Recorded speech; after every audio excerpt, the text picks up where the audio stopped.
오늘 우리에게 주시는 하나님의 말씀은 신약성경 에베소서 6장 1절로 3절 말씀입니다.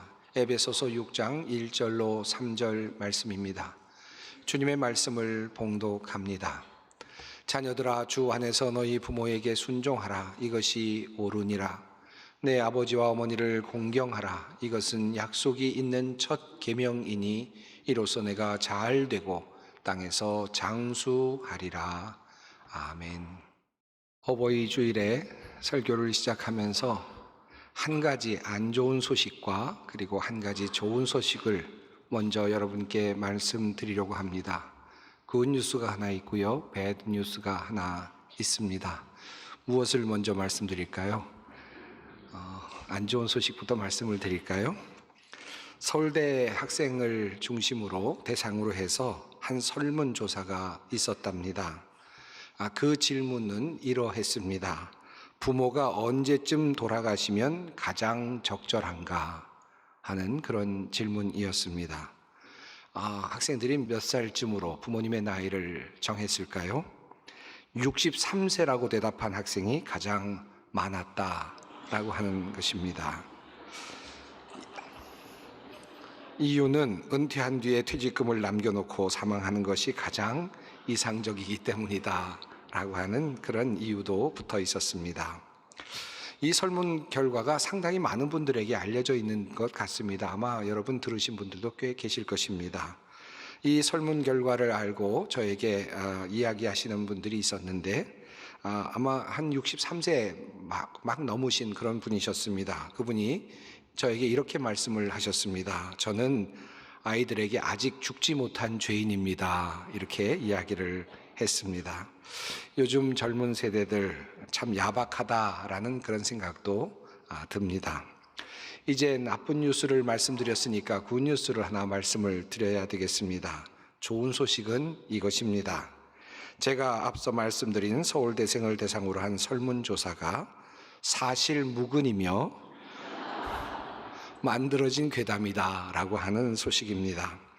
어느 기자가 이것을 조사했는데요, 2015년까지 거슬러 올라가서 추적조사를 했답니다. 이 기사가 동아일보 작년이죠, 재작년이네요, 2021년 5월 9일에 실렸습니다. 아마도 일종의 엽기 유머였을 가능성이 있다라고 하는 그런 결과 보고였습니다. 여러분 좀 마음이 놓이십니까? 서아영 기자가 취재를 했는데요, 그 기자가 이 설문조사에 대해서 추적조사를 하게 된 이유가 있었습니다. 그것은 부모 세대들에게 이런 소식이 전해질 때마다 폭발적인 반응이 일어났다는 것입니다. 충격적인 반응이 일어났기 때문에 사람들에게 계속해서 회자가 되더라는 것이죠. 그래서 정말 그것이 있었는지 확인을 할 수밖에 없었다라는 것입니다. 흥미로운 점은 2021년에 그 기사가 나갔는데도 불구하고 지금까지도 그 이야기가 여전히 부모들 사이에서 회자되고 있다라고 하는 사실입니다. 이 설문조사가 괴담이라고 하니까 그래도 참 다행입니다. 그러면 그렇죠, 우리 자녀들이 그럴 리가 있겠습니까? 저도 곧 63세가 되는데 말입니다. 오늘은 어버이 주일입니다. 옛날에는 어머니 주일로 지켰고요, 또 어머니 날이라고 해서 지키기도 했죠. 제가 어렸을 때는 어머니 날로 지켰던 기억이 있는데 그때마다 불렀던 노래가 기억이 납니다. 나실제 괴로움 다 잊으시고 기를제 밤낮으로 애쓰는 마음, 진자리 마른 자리 갈아뉘시고 손발이 다 닳도록 고생하시네. 하늘 아래 그 무엇이 넓다 하리요 어머님의 희생은 가히 없어라. 아마 나이 드신 분들은 이 가사 기억하실 것이라고 생각합니다. 그리고 이 가사 읽으시면서 아마 가슴이 뭉클해지거나 눈물이 나시는 분들도 계실 줄 압니다. 저도 제가 어렸을 때 이 노래를 부를 때마다 가슴이 뭉클해지곤 했습니다. 그런데 언제부턴지 이 노래가 잘 불려지지 않는 것 같습니다. 그래서 요즘 궁금증이 생겼습니다. 요즘 젊은 세대가 이 노래 가사를 보면 어떤 생각이 들까? 과연 내가 어렸을 때 느꼈던 같은 느낌을 요즘 세대들도 할까라는 생각이 들었습니다. 중학교 다니는 아이에게 이것을 보여주고 또 읽혀주고 이 노래를 한번 불러보라고 했더니 그 아이의 반응은 이러했답니다. 우엑이라고 했다고 합니다. 예, 꽤나 어색한 그런 가사로 아마 보여지는 것 같습니다. 이것이 요즘 세대가 보는 그런 아마 부모님에 대한 모습일지도 모르겠습니다. 세상이 많이 바뀌기도 했습니다만은 저도 짧은 인생이나마 살다 보니까 이런저런 생각이 듭니다. 전에 제가 어렸을 때에는 어머니 아버지를 보면서 참 감사한 마음이 들었고, 그리고 나중에 제가 효도를 해야 되겠다 하는 그런 생각이 늘 있었죠. 그런데 제가 정작 이제 아버지가 되고 부모가 되고 나니까 조금 다른 생각이 들기도 합니다. 내가 부모가 되어서 아이들에게 과연 너희는 나에게 효도해야 돼 라고 과연 말할 수 있는 자격이 있는가 하는 생각이 요즘 듭니다. 그럴 만한 자격이 있는 것일까 하는 생각이 드는 것입니다. 사실 아이는 부모들에게는 참 큰 기쁨이죠. 얼마나 아이들로 인해서 부모들이 큰 위로를 얻고 행복을 느낍니까? 저는 아이를 키우면서 이런 생각을 종종 했습니다. 어떻게 이렇게 아이를 향한 사랑이 솟아올라올까 하는 생각이 들었습니다. 다른 사람들 같으면 절대로 내어주지 않을 것 같은 것들을 아이들에게는 서슴없이 내어주는 것, 아니 생명까지도 내어줄 수 있는 이 마음은 도대체 어디에서부터 올라오는 것일까? 참 신비롭다 하는 그런 생각을 하곤 했습니다. 어찌 보면 아이를 사랑하고 키우는 것은 하나님께서 우리에게 주신 큰 부모에게 주신 본성이고 큰 기쁨이라 할 수 있을 것입니다. 그래서 아이를 낳은 부모는 자연스럽게 아이를 사랑하게 됩니다. 이 말을 바꾸어 말하면 이렇습니다. 부모는 아이들에게 내가 너희를 사랑했는데 얼마나 힘들었는지 아니? 라고 말할 명분이 사실은 없다라는 것입니다. 부모가 아이를 사랑하는 것은 자랑할 만한 일이 못 된다라는 것이죠. 당연한 것이 됩니다. 이미 아이들은 자라나면서 부모에게 기쁨을 주었기에 이미 은혜를 다 갚은 것이나 다름이 없을 것입니다. 오늘 어버이날인데 이런 이야기가 어쩌면 부적절하게 느껴질지도 모르겠습니다. 하지만 우리가 어버이로서 또 자녀로서 이 사실을 서로 인정하고 또 그것을 분명하게 확인하는 것이 매우 중요하다라는 생각을 합니다. 우리가 십계명을 잘 알고 있죠. 그 십계명 중에 부모를 공경하라라고 하는 계명이 5번째 계명으로 주어져 있습니다. 아시다시피 1계명부터 4계명까지는 하나님, 그리고 하나님을 어떻게 사랑하고 섬길 것인가에 관한 내용이죠. 그리고 5번째 계명부터 마지막까지 계명은 인간들, 이웃들을 어떻게 사랑하고 섬길 것인가에 관한 계명이라고 할 수 있겠습니다. 이렇게 이웃과의 관계에서 첫 번째로 주어진 그 계명이 바로 내 부모를 공경하라라고 하는 명령입니다. 에베소서 오늘 본문 말씀은 이 부모 공경에 대한 말씀을 이렇게 덧붙여서 해석해 주고 있습니다. 내 아버지와 어머니를 공경하라. 이것은 약속이 있는 첫 계명이니 이로써 내가 잘 되고 땅에서 장수하리라. 오늘의 본문은 이 부모 공경의 계명이 약속이 함께 있는 계명이다.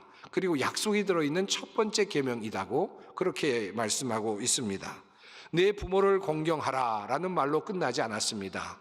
주님의 명령은 내 부모를 공경하라. 그리하면 내가 잘 될 것이다. 그리고 내가 장수하게 될 것이다 라는 약속 조건이 달려 있습니다. 하나님께서는 왜 이렇게 하셨을까요? 그만큼 부모 공경이 어렵다는 뜻일 것입니다. 하나님께서 그것을 너무나도 잘 알고 계시기 때문입니다.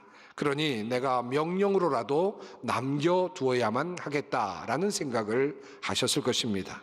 아니 그것만으로도 동기부여가 잘 되지 않을 것 같으니 사람이 살면서 가장 좋아하고 원하는 것, 그것을 상으로 걸어야 되겠다라는 생각도 하셨을 것 같습니다. 이런 마음으로 하나님께서는 부모 공경에 대한 명령을 우리에게 주셨다고 할 수 있겠습니다. 오늘 설교의 제목이 부모를 공경하면 오래 사는가입니다. 많은 분들이 이런 의문을 갖습니다. 내 부모를 공경하라. 그리하면 내가 잘 되고 이 땅에서 장수하리라. 주님께서 말씀하셨는데 정말 그렇습니까? 라고 묻는 분들이 꽤 있습니다. 효도를 잘하던 아들이 이른 나이에 부모보다 먼저 떠나가는 모습도 보았습니다. 불효자 같은 사람이 생각보다 더 오래 사는 것도 보았습니다. 불효를 저지르는 사람이 도리어 잘 되는 모습도 종종 우리는 발견하곤 합니다. 그렇다면 과연 이 말씀이 진리인가? 이 말씀은 지금도 유효한가? 이 말씀은 지금도 우리가 적용할 수 있는 말씀인가 하는 질문이 생겨나게 되는 것입니다. 사실 우리가 언뜻 보기에 이러한 하나님의 약속은 이 땅에서 현실적으로 분명하게 드러나지 않는 듯 보이기도 합니다. 그 이유가 무엇일까요? 우선 첫 번째로 앞서 말씀드린 것처럼 하나님의 의도를 먼저 생각할 필요가 있습니다. 하나님은 부모 공경이 어려운 자녀들에게 동기부여를 하시고자 하셨습니다. 부모를 공경하는 것이 쉽지 않다마는 그래도 부모를 공경하여라. 그런데 무엇인가 상을 주셔야 될 것 같습니다. 그래서 하나님께서는 인간에게 약속을 주신 것이죠. 내가 잘 되고 이 땅에서 장수하게 될 것이다 라는 그런 약속을 덧붙여 주신 것입니다. 그러므로 이 약속은 인간을 향한 동기부여의 성격을 갖습니다. 자, 그렇다면 하나님께서는 인간에게 동기부여만 하시고 그 약속은 그저 공수표로 날아간 것입니까? 그렇지는 않습니다. 하나님의 말씀은 반드시 이루어진다고 저는 믿습니다. 그럼 효도를 하던 사람들 중에서 일찍 죽는 사람은 도대체 어떻게 된 것입니까? 과연 그 사람은 어떻게 돼서 그렇게 일찍 세상을 떠난 것입니까? 이쯤에서 우리는 효도가 무엇인가, 그리고 부모를 공경하는 것이 어떤 것인가에 대해서 한번 깊이 생각해 볼 필요가 있겠습니다. 무엇보다도 하나님께서 원하시는 부모 공경은 어떤 차원인가 하는 것을 생각해 볼 필요가 있겠습니다. 마가복음에 따르면 예수님께서 길을 가실 때 한 사람이 예수님께 나와서 이런 질문을 던지는 내용이 있습니다. 선한 선생님이여, 내가 무엇을 하여야 영생을 얻으리이까? 이 질문에 대하여 예수님께서 이렇게 답을 하시지요. 내가 어찌하여 나를 선하다 일컫느냐? 하나님 한 분 외에는 선한 이가 없느니라. 내가 계명을 안 하니 살인하지 말라, 간음하지 말라, 도둑질하지 말라, 거짓 증언하지 말라, 속여 빼앗지 말라, 내 부모를 공경하라 하였느니라. 여기에서 예수님께서 내 부모를 공경하라 하셨느니라 라는 말씀을 한 사람에게 하셨습니다. 자, 그렇게 해야 한다. 그래야 너희가 영생을 얻을 수 있다 라는 말씀을 하셨죠. 그때 이 사람이 이렇게 대답을 하지 않습니까? 선생님이여, 이것은 내가 어려서부터 다 지켰나이다. 지금 이 사람은 모든 율법을 다 지켰다고 말씀을 하고 있습니다. 이 안에는 내 부모를 공경하라는 그 말씀도 포함이 되어 있습니다. 이 사람이 대답하는 이 마음속에는 아마 이런 생각이 있겠죠. 나는 부모님을 잘 공경하고 있습니다. 부모님께 모든 것을 잘 살펴드리고 있습니다. 그런 의미에서 나는 부모님을 잘 공경하고 있습니다 라는 의미로 대답을 했을 것입니다. 그러나 주님께서는 무엇이라고 말씀하십니까? 내게 아직도 한 가지 부족한 것이 있다 라고 그렇게 말씀하시죠. 우리는 이 말씀 속에서 하나님의 율법을 온전히 지켜낼 수 없는 인간의 숙명을 늘 바라보게 됩니다. 이와 같은 인간의 숙명을 잘 말씀하고 있는 내용이 바로 마태복음 5장에 나오는 산상수훈의 말씀이죠. 주님께서는 이렇게 말씀하셨습니다. 살인하지 말라 하는 말을 너희가 들었거니와 너희에게 이르노니 형제에게 노하는 자마다 이미 심판을 받았느니라. 살인하지 말라 하는 이 계명의 의미가 무엇인가? 사람들에게 노하지 말라라는 말과 같다라는 것이고, 사람들에게 노하는 자마다 이미 살인했다라고 하는 말씀이기도 합니다. 이와 같은 관점에서 부모 공경을 적용한다면 부모 공경은 어떤 차원이 될까요? 결국 우리는 온전히 하나님께서 원하시는 수준의 부모 공경에 도달하지 못하고 있다고 할 수 있겠습니다. 어느 정도 부모 공경에 도달할 수 있을지는 모르겠습니다. 하지만 우리는 부모 공경을 통해서 장수하게 되는 축복, 그런 축복을 누리기에는 그 부모 공경의 정도나 수준이 미치지 못하고 있다라고 그렇게 말할 수도 있겠습니다. 하나님께서 원하시는 부모 공경의 차원은 어떤 차원일까? 그러다 어느 날 묵상을 하던 중에 한 가지 생각이 떠올랐습니다. 하나님께서 내 부모를 공경하라, 그리하면 내가 장수하리라 말씀을 하셨다면, 그리고 그 말씀이 진리라면, 그리고 그 말씀이 성경 안에서 이루어졌다면 성경에 나오는 장수한 사람은 도대체 어떤 사람일까? 혹시나 그를 통해서 부모 공경에 대한 단서를 우리가 얻을 수 있지 않을까 하는 그런 생각을 해보았습니다. 그래서 찾아보았더니 성경에 나오는 사람 중에 가장 오래 산 사람이 있는데 그 사람의 이름은 바로 무두셀라라고 하는 사람이었습니다. 창세기 5장에 나오는 인물입니다. 무두셀라와 관련해서 성경을 읽다가 참 흥미로운 것들을 많이 알게 되었습니다. 무두셀라와 관련된 내용은 이렇습니다. 무두셀라는 187세에 라멕을 낳았고 라멕을 낳은 후 782년을 지내며 자녀를 낳았으며 그는 969세를 살고 죽었더라. 이렇게 성경은 말씀하고 있습니다. 무두셀라가 이 땅에서 살았던 시간은 인간으로서의 시간으로서는 최장의 시간이었습니다. 성경이 우리에게 알려주는 바로 그 내용입니다. 자, 그는 969년을 살았습니다. 그가 어떻게 죽었을까요? 그리고 그 언제 죽게 되었을까요? 이야기를 읽어가다 보면 흥미로운 한 가지를 발견하게 됩니다. 무두셀라의 아들은 라멕입니다. 무두셀라는 라멕을 187세에 낳았다고 했죠. 그런데 이야기는 이어집니다. 라멕은 182세에 노아를 낳습니다. 그렇습니다. 노아의 홍수에 나오는 바로 그 노아입니다. 그리고 그 노아 시대에 홍수가 이제 일어나죠. 그래서 모든 인류가 멸망을 하게 됩니다. 노아의 식구들만 빼고 모두가 죽게 되죠. 그런 홍수 사건이 언제 일어나느냐 하면 노아가 600세가 되던 해에 일어납니다. 성경은 이 사실을 우리에게 알려주죠.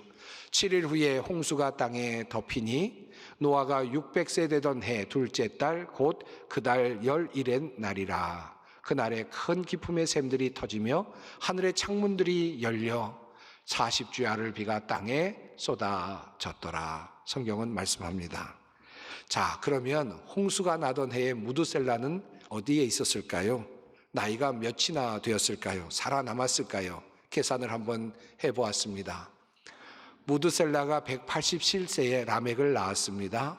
라멕이 182세에 노아를 낳았습니다. 노아가 600세에 홍수가 일어났습니다. 몇 년입니까? 969년입니다. 다시 말하면 노아의 홍수가 있던 그 해에 무두셀라가 세상을 떠났다라고 하는 결론을 성경이 우리에게 알려주고 있는 것이죠. 성경의 흐름을 따르면 이런 계산이 나오는 것입니다. 이것은 두 가지 가능성이 있을 것 같습니다. 첫 번째는 노아의 홍수가 일어났을 때 모든 인류가 멸망할 때 함께 무두셀라도 그렇게 죽었다라고 할 수 있겠죠. 두 번째는 하나님께서 무두셀라가 수명을 다할 때까지 기다리셨다가 그가 죽은 다음에 드디어 노아의 홍수 심판을 일으키셨다라고 그렇게 해석할 수도 있겠습니다. 여러분 재미있지 않습니까? 저만 재밌나요? 아마도 저는 그런데 이 첫 번째와 두 번째 경우 중에서 두 번째였으면 좋겠다, 그럴 것 같다라는 생각을 합니다. 무두셀라가 자신의 생명을 충분히 누리게 하신 후에 하나님께서는 그때까지 홍수를 심판을 두셨다가 그리고 그가 세상을 떠나자 노아의 심판을 하시지 않았을까, 이런 생각을 해봅니다. 자, 무두셀라가 이렇게 오랫동안 살았습니다. 이 땅에서 오래 산 사람이라면 혹시 그에게서 장수한다라고 하는 바로 그 말씀의 근거에서 그에게서 혹시 부모 공경의 비밀을 발견할 수 있지 않을까 하는 기대를 해보게 됩니다. 여러분, 그렇다면 무두셀라의 아버지는 누구일까요? 바로 에녹이라고 하는 사람입니다.